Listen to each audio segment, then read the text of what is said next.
వెంకటేశ్వర స్వామి స్వరూపం ఎంత గొప్పదో మనందరికీ తెలుసు. అలాగే వెంకటేశ్వర స్వామి విగ్రహంపై ఉన్నంత అనుమానాలు, సందేహాలు ఏ దేవునిపై కూడా లేవు. ఇంతకుముందు ఒక వీడియోలో దీని గురించి క్లుప్తంగా ఒక వివరణ ఇచ్చాను.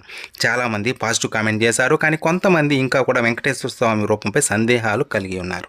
రామానుజాచారులు అబద్ధం చెప్పి వేరే విగ్రహాన్ని వెంకటేశ్వర రూపంగా చూపాల్సిన అవసరం ఏముంది చెప్పండి. కొంతమంది అమ్మవారి రూపం అన్నారు, ఇంకొంతమంది సుబ్రహ్మణ్య రూపం అన్నారు, ఇంకొందరైతే బుద్ధుని అవతారం అన్నారు. నిజం చెప్పండి, రామానుజాచార్యుల కంటే శాస్త్రం పురాణాలు తెలిసిన వారమా మనం? ఆయన సాక్షాత్తు ఆదిశేషుని అవతారం కదా. అసలు అన్నమయ్యకు స్వామి కనబడకుండానే 32,000 కీర్తనలు చేశాడా చెప్పండి. అతిరాం బావాజీ స్వామితో పాచికలు ఆడలేదా? వేంగమాంబ వెంకటేశ్వర మాత్రం ఎలా రాసింది? సాక్షాత్తు స్వామి చెబుతుంటే రాసింది కదా.